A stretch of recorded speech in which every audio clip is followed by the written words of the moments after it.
શ્રી ગણેશાય નમઃ. જય શ્રી કૃષ્ણ.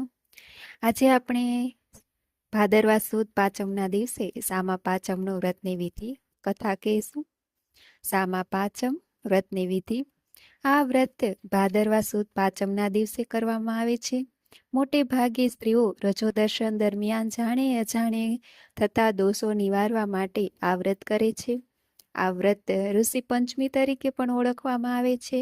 વ્રત કરનારે સવારે વહેલા ઉઠી અધેડાનું દાંતણ કરી શરીરે માટી ચોળી માથામાં આંબળાની ભૂકી નાખી માથું ચોળીને નહાવું.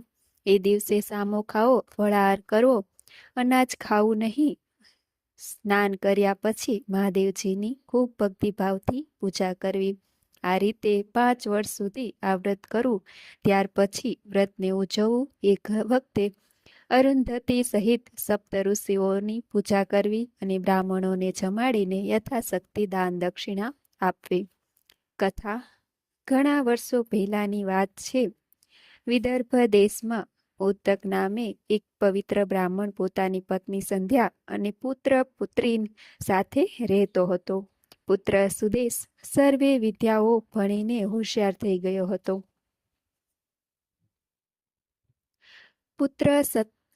પુત્રી સતમાને પરણાવી દીધી હતી. પતિ પત્ની બંને નચિત હતા, પરંતુ એકાદ વર્ષ ગયું હશે ત્યાં તેમની પુત્રી પર દુઃખના ડુંગર તૂટી પડ્યા. તેઓ પતિ ટૂંકી માંદગીને ભોગવી મૃત્યુ પામ્યો. સતમા બિચારી રોતી કકળતી પિયરમાં આવી પોતાની જુવાન જોત દીકરીને ભર યુવાનીમાં રંડાપો આવેલો જોઈ માતા પિતાને ઘણું દુઃખ થયું, પરંતુ આનો કોઈ ઉપાય ન હતો. તેમણે દીકરીને આશ્વાસન આપી ધર્મ ધ્યાનમાં મન લગાડવા કહ્યું. ઉત્તક અને તેની પત્ની સંધ્યા મન હવે સંસારમાંથી ઉઠી ગયું હતું. આથી તેઓ વનમાં જઈ આશ્રમ બાંધી ધર્મપરાયણ જીવન જીવવા લાગ્યા. પુત્ર સુદેશ અને પુત્રી સતમા પણ તેમની સાથે જ રહેવા લાગ્યા. સતમા બિચારી ધર્મ ધ્યાન કરવામાં આખો દિવસ પસાર કરતી, તેમ છતાં તેનો સમય પસાર થતો ન હતો. આથી તે બપોરના સમયે આશ્રમની સામે આવેલી ઝાડ નીચે ખાટલો પાથરી સૂઈ જતી. એક દિવસ તે સૂતી હતી ત્યારે અચાનક તેના શરીરમાંથી પરુ નીકળવા માંડ્યું અને તેમાં કીડા ખદખદવા લાગ્યા. આ જોઈ સતમા ગભરાઈ ગઈ અને રડતી રડતી માતા પાસે આવી પહોંચી. પુત્રીની આવી દશા જોઈ માતા પણ હેબતાઈ ગઈ અને પતિને બોલાવીને રડતા રડતા સર્વ હકીકત કહી સંભળાવી.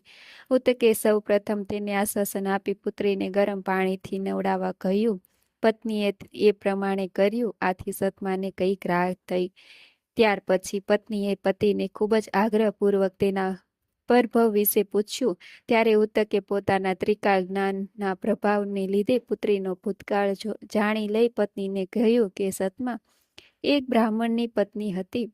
તે રજસ્વલા ધર્મ પાળતી ન હતી. રજસ્વલા સ્ત્રીએ જ આ 4 દિવસ દરમિયાન ઘર કામ ન કરવું જોઈએ તથા સ્પર્શથી દૂર રહેવું જોઈએ, પરંતુ આપણી પુત્રીએ એ ધર્મ પાળ્યો નહીં. તેથી આ ભવે તેને પાપ નડ્યું. તદુપરાંત તેણે ઋષિ પંચમીની નિંદા કરી હતી અને સામા પાંચમનું વ્રત કરનાર છોકરીઓની મસ્કરી કરી હતી. આથી તે ભવે તે પતિ સુખથી વંચિત રહી છે અને આખા શરીરમાં કીડા પડ્યા છે. ઉત્તકની પત્ની આ સાંભળી ફરી પાછી વિલાપ કરવા લાગી. આથી તેને આશ્વાસન આપતા ઉત્તકે કહ્યું તેના પાપનું નિવારણ થઈ શકે છે.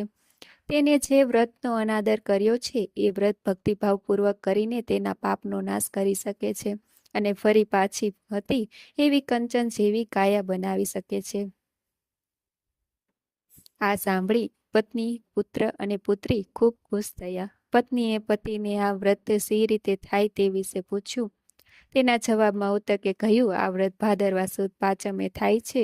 એ દિવસે સવારે વહેલા ઉઠી નાહી ધોઈને ઘીનો દીવો કરી ધૂપ કરવા, ત્યાર પછી નૈવેદ્યમાં ફળ ધરાવી મહર્ષિ કશ્યપ, અત્રિ, વિશ્વામિત્ર, ભારદ્વાજ, ગૌતમ, જમદાગ્નિ અને અરુંધતી સહિત વશિષ્ઠનું ધ્યાન ધરવું.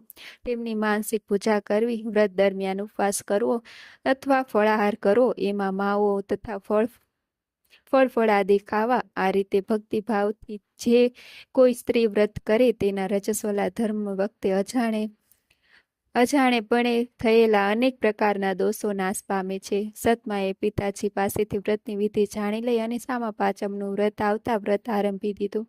થોડા વખતમાં તેના વ્રતના પ્રતાપને લીધે તેના શરીરમાંથી નીકળતું પરુ બંધ થઈ ગયું. તેની કાયા સર્વ દોષોથી મુક્ત થઈ કંચન જેવી થઈ ગઈ. સામા પાંચમ કે ઋષિ પાંચમની આ વ્રત જે કોઈ સ્ત્રી કરશે અથવા તો આ કથા વાંચશે કે સાંભળશે તેના સ્પર્શ દોષો નાશ પામશે અને તેને સુખ શાંતિ પ્રાપ્ત થશે.